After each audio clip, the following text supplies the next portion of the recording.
preach up there or something. I wasn't sure. Maybe not preach is the word. Well, I hope you might have had a chance to see it, but last week's class was on YouTube, so I'll be doing that every week. Actually, there was an opportunity to see Nyla and Kathy practicing a little bit. Oh, no. Because you were on the end of the tape before I turned it off. So. Nice. Thank you so much. You can check out your form and all that if you like. I didn't get that far into the tape, but cool. Where was that? Anyway, what's that? Where do you go to on YouTube? What was it called? Yavapai Billiard class. Okay, thank you. Okay, today what we want to do is we're going to focus on the stroke. Now, when I think of the stroke in pocket billiards, the main thing that comes to my mind is the cradle, like a baby. All right. You see, like when you grab the cue, it's not like holding it. It's more like letting it just, the weight of the cue just gently fall and cradling your hand. And you'll notice when I do cradle the cue, and you'll see I only have the thumb and first 2 fingers on it, then when I swing it back, it stays level. One of the biggest problems in pool is when you grip too tight, and it's like sawing wood up and down like that. So that's a huge factor. And I notice when you're just learning, a lot of times there's a tendency to grab on too tightly. We're going to talk a lot about that today. Now, before we move on, I do want to just review last week real quick to make sure we've got that down. I've been playing for over 50 years, and I still practice my pre-shot routine. That's how important it is. And when I say pre-shot routine, I mean the thing that I do almost on every shot. And as a matter of fact, the pre-shot routine is so important that I've come to the conclusion that when I'm playing bad or when things are going wrong, all I have to do is settle back into my comfort zone and go through my natural routine. Because remember what it does, it makes the shot routine. So if you're under pressure playing 8-ball or league or anything like that, remember that's your comfort zone, okay? And it's something that you can actually work on. Now, there are certain universal things about a pre-shot routine. I'm not going to tell you exactly what to do because we all have different bodies, different techniques, different speeds, all that. But the one thing that I noticed that all good players do in their pre-shot routine is they sight the shot while they're standing up above. They never get down and then move around. Never. If you watch good pros, they'll actually, you'll see their bodies going up and down like this until they actually get perfectly aligned. And if they're not aligned, they stand up. Okay, that's a huge factor. All right. Now, on every single shot, a good player in their pre-shot routine finds an aim point and really draws that line all the way back. I showed you how I did it. I turned my body with a relaxed arm until the cue falls on the line, left foot forward. To me, that's a real simple way to get your body in the correct position. Okay? Now, you don't necessarily have to stand directly behind it. A lot of people will stand like at a 45-degree angle and just kind of use their cue. But literally, you want the right toe right on that target line, the line with the aim point. And also the cue and the chin right over the cue. So when you step forward, the cue is actually falling right into your line. And again, practice that. A good way to practice that is the drill I saw Jan doing today. Practice your pre-shot routine, shooting at the middle diamond, center ball, and hopefully the cue ball will come back and hit your cue. Let's see how bad I can do on this. Aim point, target line, chin. Swing down left foot, take a few warm-up strokes.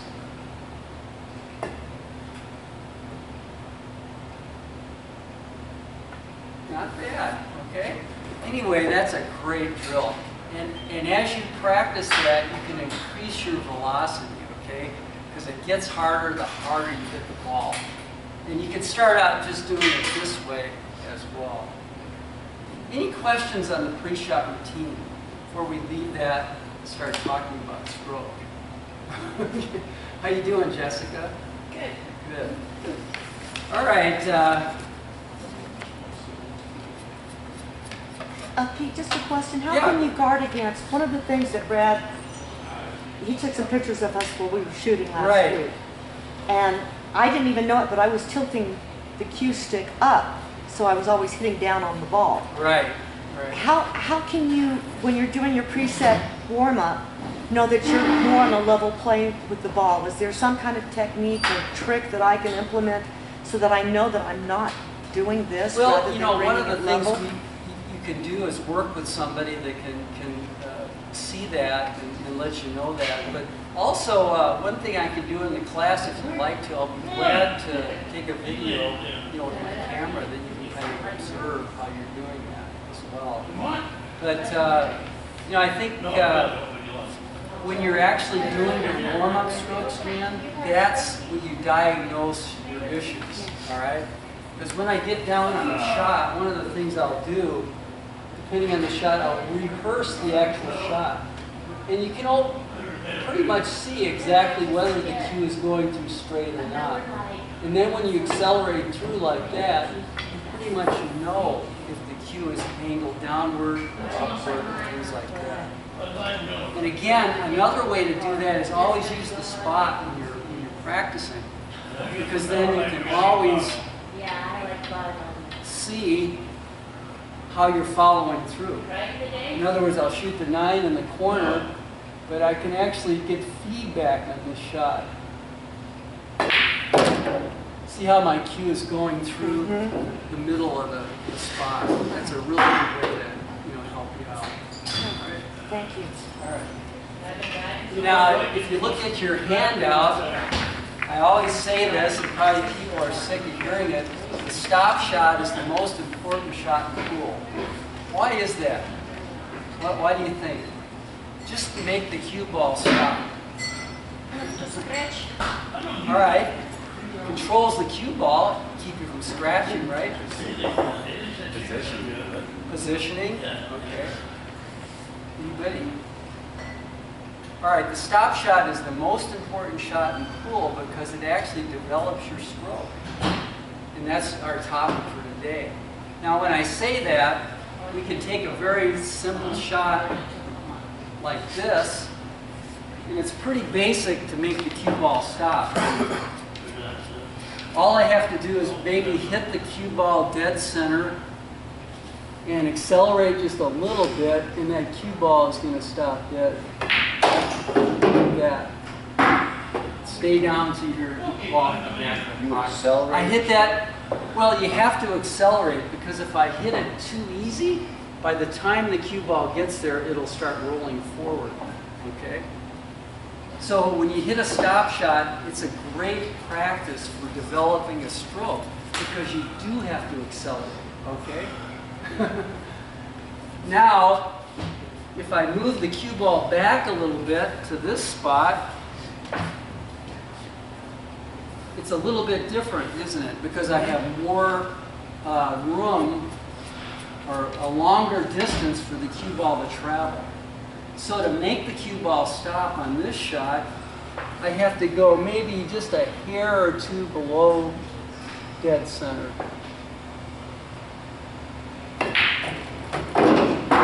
Stay down. And as I progress further and further back, it becomes a little bit more difficult to stop the ball. But you can see on each shot, I'm required to actually accelerate the cue all the way through. And from here, I might just go just a hair or two below again.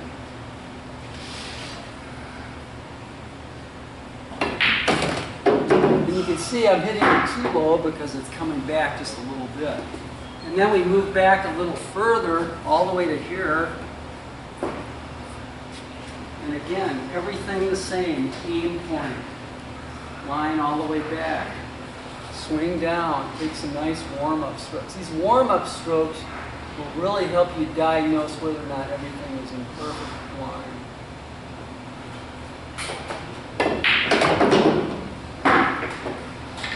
anyway, have some fun with that. That's a good drill, and I work with your partner on that. But practice stopping the cue ball from different distances, because it'll really teach you how to stroke. And when we get to low and high ball, it'll be really important to do that, because you think of drawing the cue ball back requires a pretty large amount of acceleration through the cue ball. Now, one of the things when you're working on this, and I didn't talk about it enough last time, is that if you find yourself a little off one way or the other, how do we resolve that? What do you think is the best way to make sure your alignment's correct? Get up and start over. All right, get up and start over. But the other thing I wanted to mention too is that you look at your feet, how your feet are set. Because look at what happens when I turn my feet. Everything moves, doesn't it? So, one of the things I always recommend if you're having trouble or you're offline or anything like that, the best way to get yourself back in tune is adjusting your feet. Like I was a little bit right on that. I'm going to adjust my feet a little bit, swing down. And again, those warm-up strokes will really help. I'm going to hit this spot dead center. Okay. Awesome. Stay down. But have some fun with that and see if you can't make the cue ball stop from different distances. That's really important. All right, a little bit more on the stroke. We talked about cradling the cue, which is real important. And again, I mentioned last time, find the balance point. But when you're actually shooting, when you swing down, the hand moves a little bit further back on the cue. Now that's just my technique. I like to find the balance point because then I can just relax and my cue turns right into the line like that. But actually when I step into the shot, you'll notice I move my hand back a little bit. And again, that's just an individual thing that I like to do. And every one of you are going to kind of work on your unique pre-shot routine, which is real important. All right, the actual stroke itself. How would you describe the stroke if you had to do it verbally? Watch my arm. How would you describe it? Sawing a piece of wood. Sawing a piece of wood. All right. Any other ideas? Pendulum. Good. Anything else? Okay. All right. Like, Follow through. Yeah. A pendulum, when you see a pendulum swing back and forth, it goes as far one way as it goes the other, right? And that's kind of an important fundamental too. Because a lot of times we have a tendency to swing it back, but then we just kind of hit it with our muscles. And we don't get any follow-through, all right? That's a real common error that a lot of people make. So when you swing it back, you'll notice that it comes to a little bit of a slowdown, doesn't it? Like a pendulum swinging back, it kind of slows down at the end. This is the important transition, the transition of the backstroke to the forestroke. If you swing it back and jerk it forward real quick, we call that a jab or a steer. It doesn't really work very well because it throws your line off and everything. When you swing the cue back, you allow the cue to kind of just delay a split second and then let the cue release all the way through. Because the pull stroke is not a hit, okay, with your muscles. It's a letting go or a release. That's why when you watch good players in the league, they look so effortlessly, like they're not even trying. Okay? And that's because they're letting the cue do the work. They're literally letting the momentum of the backstroke release all the way through. Yeah. Yeah, about that velocity. Yeah. Sometimes I see a shot that I hit too hard and it doesn't go in. All right. And I believe velocity has something to do with that I'm hitting the shot so that it doesn't respond off the pocket the way that I want it to. Right. How can you, what is like the proper level of intensity that you need to hit the shot consistently so Well, that you're making in pocket billiards, you have to be able to hit it with all different velocities to be a good player. Okay. So when you're practicing, you're gonna, like I say, like this drill by itself, stopping a ball from a great distance is a great drill because you literally have to use a lot of stroke, don't you? Mm-hmm. Like for example, let me show you what I mean.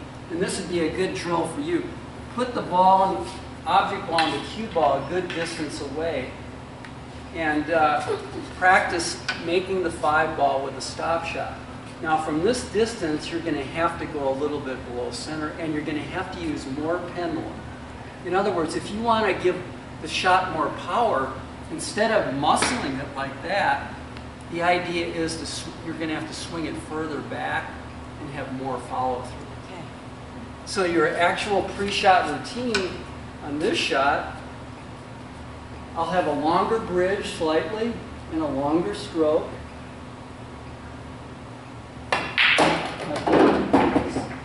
See how much more stroke I used on that shot compared to the one I did earlier? Mm-hmm. That's how, you know, instead of, you know, trying to make it happen, let it happen. Let it swing all the way back and all the way through, and you'll be amazed.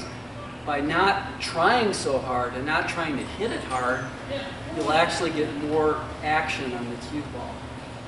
But on that shot, you will need a little bit of low because by the time it gets there, it'll probably start rolling over. Okay. All right. Okay, let's do another drill, okay? And this one, some of you might remember from the early class or the introductory class. But this is one you can work with your partner on. It's kind of a fun drill. And what I want you to do in this drill, and it's in your handout, is I want you to practice all 3 shots using hitting the vertical axis of the cue ball. I want you to practice the stop shot first, and I'll just kind of go through that, swing down. Since the cue ball is so close, I can hit it almost dead center. Like that, stay down. And give each other feedback when you're doing that. You know, make about 5 of those.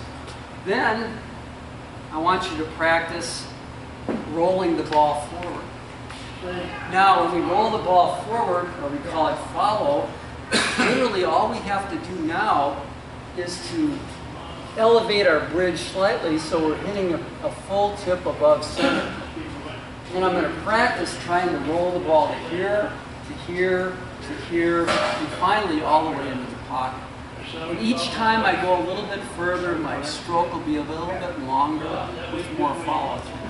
And my pre-shot routine will reflect that.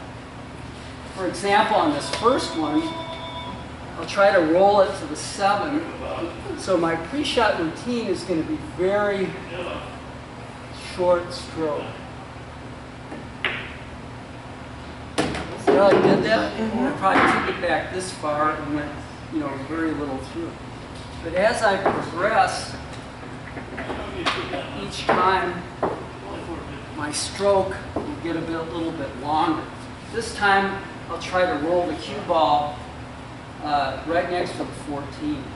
So my pre-shot routine is going to be a little bit longer.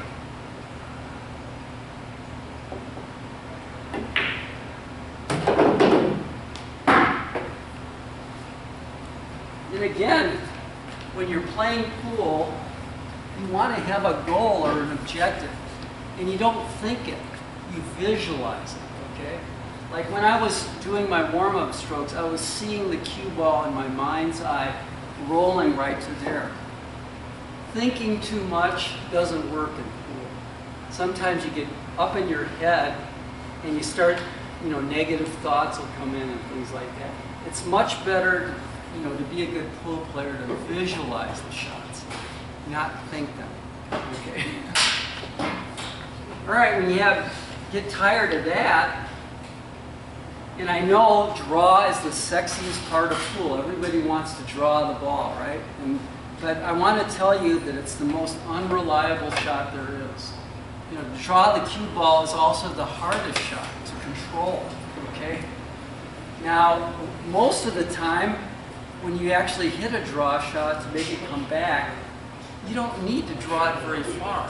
Very rarely do you need a, like seeing some of these fancy players draw the ball the full length of the table.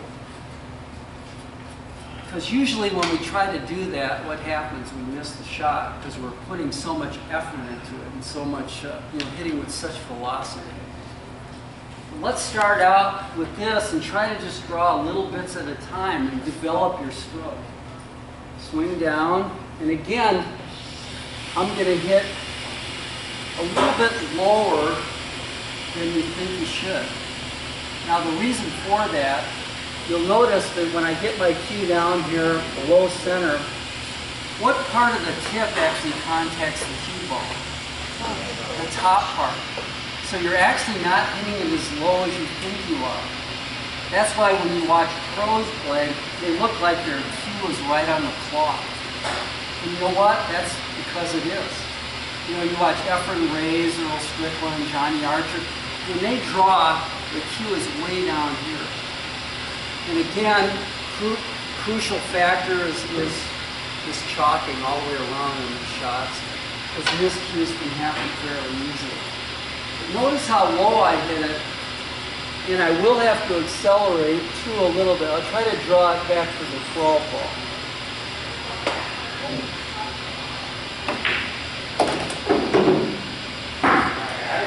And then as I progress, each time I'll take a little bit more stroke, and I'll try to bring it back to the 8 this time. So a little bit longer stroke. See, that was about perfect. And then eventually, when you start being able to draw little bits, then try to take it all the way back into the side pocket. And again, I think you'll be surprised how little effort it takes if you're actually stroking. Now, the most important part of draw is that the Q-tip accelerates all the way through and stays right on the clock. In fact, it's okay to feel the tip rubbing on the clock, and you'll be amazed how quickly it falls. Most people do this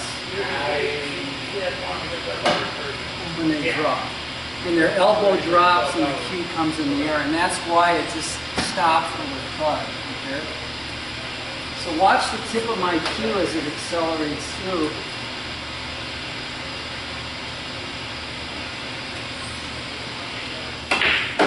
And I had to move it out of the way. And you notice I didn't use a lot of effort there, did I? It was kind of a moderate stroke. But you know what? My tip stayed low all the way through, right on the clock. That's the key.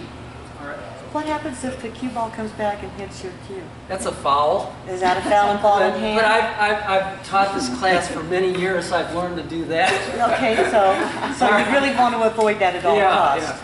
Yeah. And again, you'll probably have that problem, but that's a good problem to have. If you can draw it like that, then hallelujah. All right, any questions about any of that so far? I know. And again, have some fun with this. Give each other feedback when you're doing this drill. Okay. How are you on your draws, Jesse? I'm pretty good. Oh yeah. I like how you have your tip so low. I thought it would top it up, but it didn't. So I'm Oh no. Well, think about it. Yeah. When you're getting way down on there, it's still the top part of the tip that's actually contacting the cue ball, because the cue ball is round too. Yes, I've scooped it. So now I'm gonna practice. That low draw. I can draw through the table with but not. I don't draw that low. Well, I'm glad you brought that up. Here's what happens when people scoop it, because that's a common affliction with drawing too.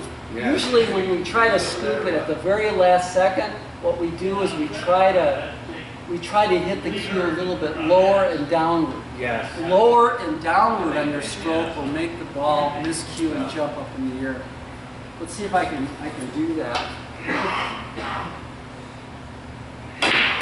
I guess I chopped it too good.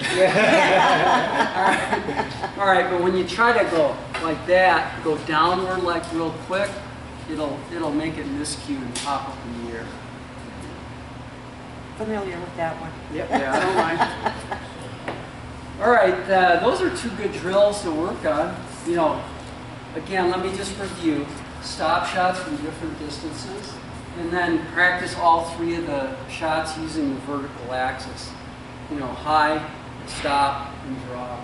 And you know, being able to control those three strokes is a huge deal, you know, in becoming a better pool player.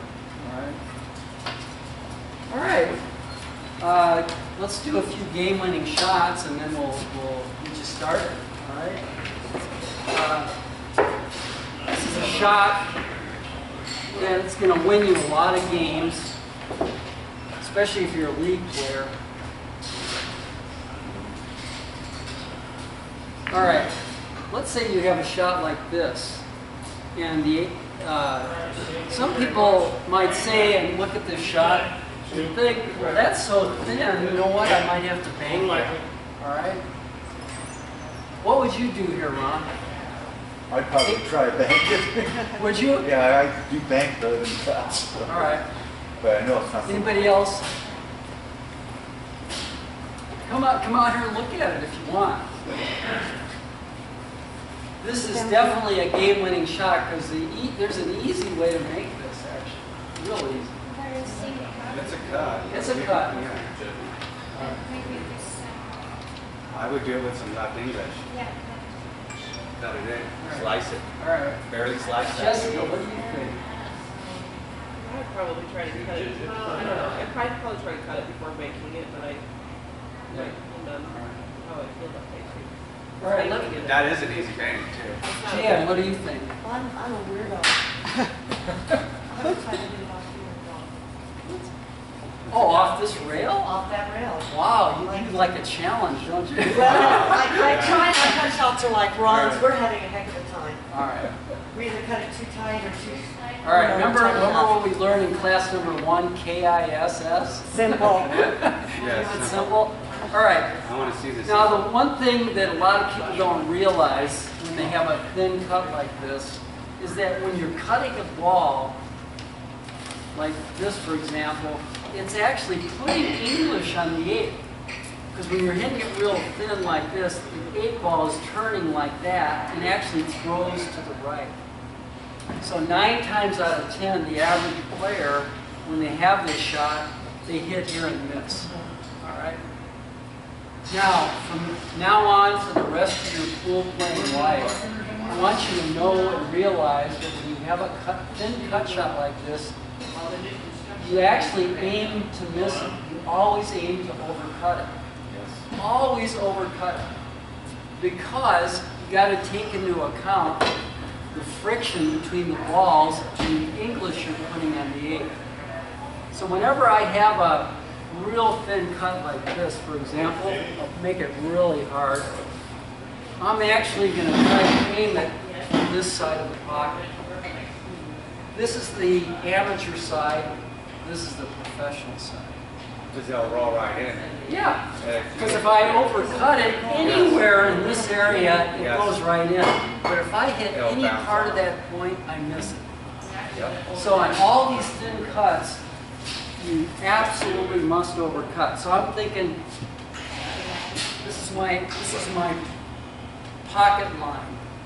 And again, in order to get there, I'm going to have to, you know, hit the ball, the edge of the ball right there. And again, when you're shooting a cut shot like this, I definitely wouldn't use any English. Okay? And the reason why that is because the English, even from that distance, will make the cue ball deflect. But if you are going to use English, it actually helps to use inside. Left English. The reason being is because you can actually see the edge of the ball better when you use left English. But I wouldn't use it anymore. I do it because of All the right. scratch factor. Yeah. All right. When you're doing a slice, the ball goes Yeah. crazy. Right. So that's why I keep the ball in the center from left. Okay. And I can see why you want to use left because you can see the edge of the ball. Inside English, you can always see the edge of the ball better. All right, I can come over here, look and see. This is where I want the ball to go. That side's a pocket. And this is actually a real easy shot, almost unmissable, but you'll see how thin I'm hitting it. Yeah. And that's a much more reliable shot than a bank. But you got to practice that. You know, practice that. Yeah. And practice aiming to miss. Practice overcutting. Even a shot like this is the same. People miss this so often. You want to overcut it a little bit. 9 out of 10 times they hit here. All right, watch how thin I'm going to hit this. I'm actually going to aim it way over this side of the pocket. Again, swing down. Nice warm-up strokes.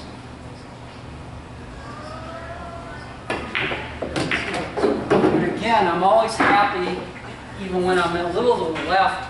And where's the center of the pocket again we learned last time?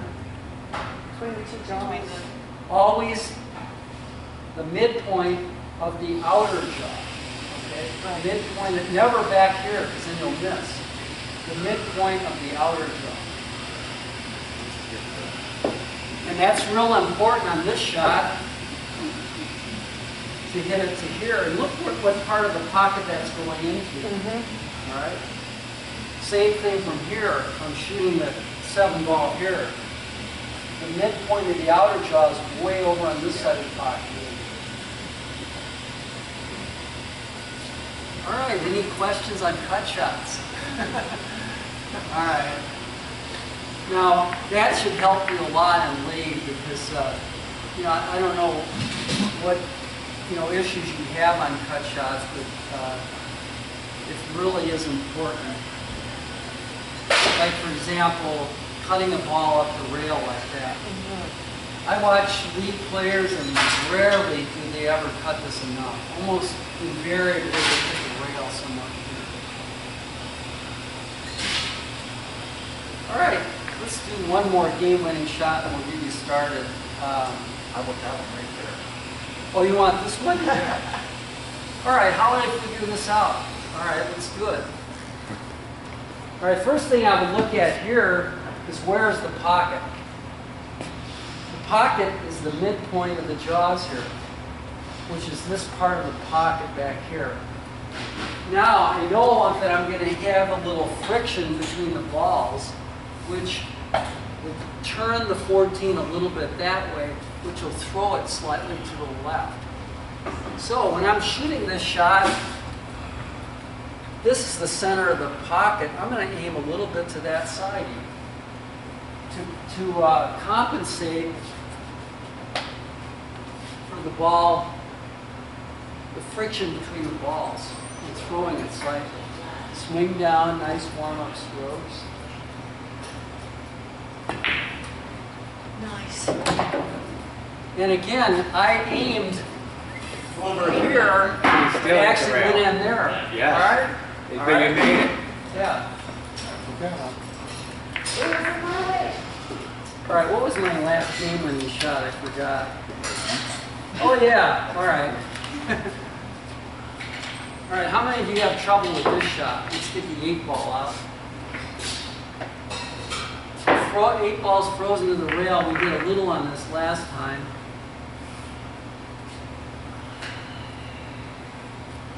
All right, how do we determine how to make this? First thing I want to say about this shot is that with the ball frozen on the rail, the biggest mistake that people make is they hit too much 8 ball before they hit the rail. I'm like more like Right, more rail first? Yes. All right. But right up on it. Yeah. Now listen to the shot when I make it. Listen real carefully to the sound the cue ball makes.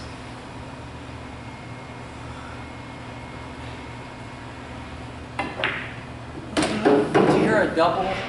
That's because I hit the rail first. All right. That's the way you make rail shots if you absolutely have to make them. And let me explain why.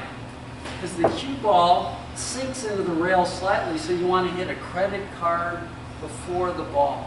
A credit card. That's how closely you go to the, and it sinks into the rail, and then it just hugs the rail and goes in. But the way to miss that shot is to hit too much ball, and that's what happens. Yep. All right. Makes you remember all this stuff. Oh, yeah. Okay, grab a partner, table, I'll be around.